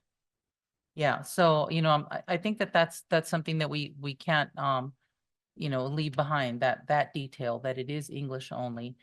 Given that our residents, many of them do speak Spanish and are primarily only Spanish speaking, a way that they could get services from the city is if they could do it through the app as well, but if it was in Spanish. So, I think that's something that we can't discount. Let's make sure that I don't want to wait 3 years to see if we can get an app translated, right, for the residents. I don't think it's fair to our residents who are more comfortable. A lot of folks, they speak English out of necessity and they learn it as best as they can, but a lot of times navigating navigating, your configuration. In English, we say settings. In Spanish, it's configuraciones, right? So having that experience in Spanish online, I think is is a lot more comfortable for a lot of people, particularly residents of Bell Gardens. So I don't want to let go of that. I'm gonna keep gnawing on that bone so we can get that in Spanish at some point. But when we are comparing, you know, what our success rate should be, what our download rate should be, I think that it's always good to keep in mind what our challenges are as well. You know, when we compare ourselves to another city, to another municipality, what their experience is, we need to make sure that we're comparing apples to apples and saying, okay, this is what we can expect, you know, based on what they had, because they also have a similar demographic, right? So that's all I have. Madam Mayor, sorry. Yes. Just have something to say in regards to the translation part of it. I mean, I agree with you. I don't think we should forget about that, the fact that it's only in English. But I also think that the app is so efficient and it's so good and simple. But Highlights, maybe you're able to give me some feedback on this. Wouldn't we be able to just kind of put like, you know, submit a request, but put the translation right next to it without having a special mechanism? Maybe that's something that we can, I'd like to propose to have a ad hoc meeting just so that we can explore that. And, you know, based on the availability of my colleague, I know that you're super busy, but I'm open to just sitting down and kind of like going through it and seeing if maybe there are ways to get around that without having to pay for an additional, you know, bell or whistle. We might be able to get some bilingual functionality in there. But so if we can set up a meeting at one point for the ad hoc, that'd be great. Thank you. Definitely, I'm on board. Thank you for that. So Mayor, if I can just emphasize, I guess at least from staff perspective, I just want to state stats here that are factual, and we'll continue to grow this and do more with it. So we are comparing an apples to apples city where the other city is probably 20 or 30% larger than us in Southeast LA, very nearby us, and we've in 6 months met or exceeded what they've done in 3 years.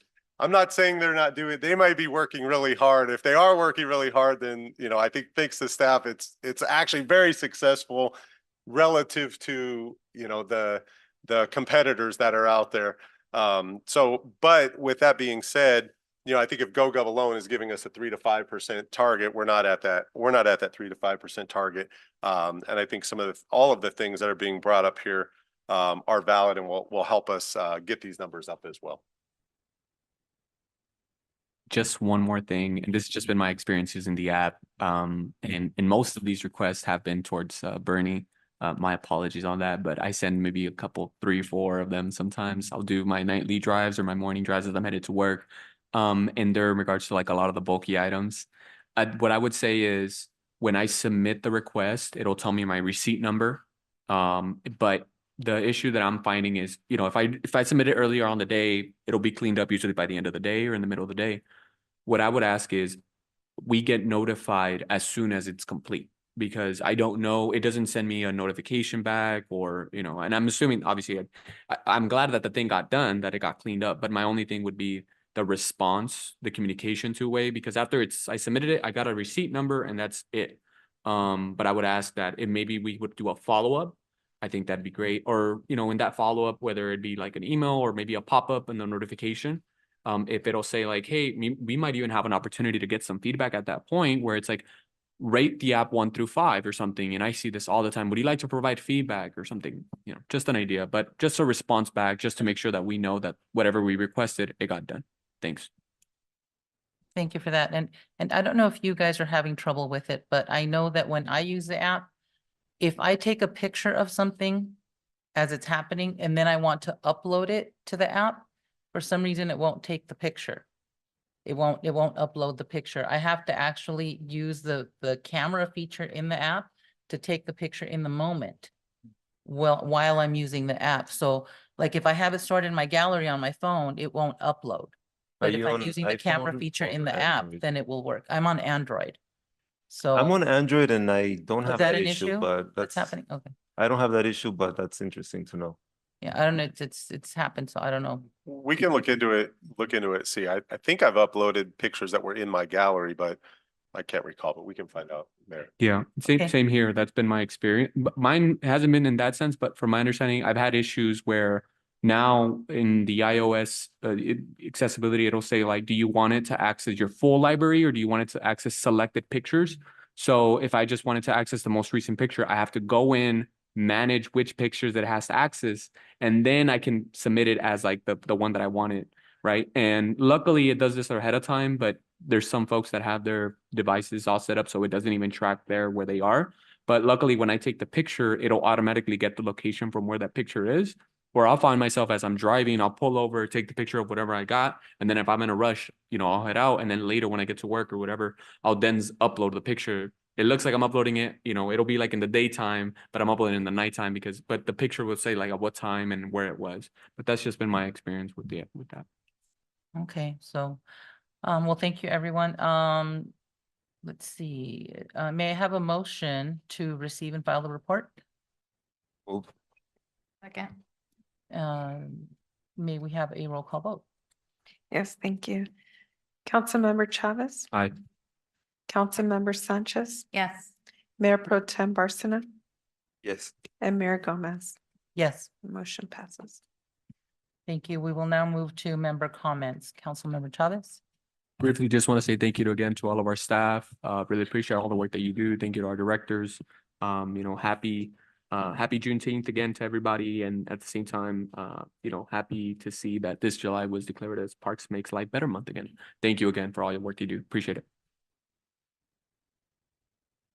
Just thank you to staff once again for everything that you guys do, and just a suggestion to my colleagues that when resolutions are being set forth amongst us, just be well prepared so that we're all knowledgeable of what it is that we're voting on or what we're saying that the city of Bell Gardens is signing their name to, because I'm very hesitant when there's not enough information and we're voting constantly on certain things where we're tagging the city's name, and I'm not okay with that. So I just want to put that out there. Thank you.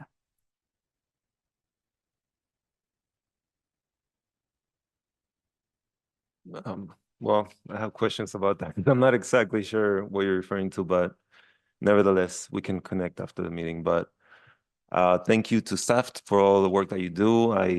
I've also been able to interact with the police service system, and I think it's great. I think it does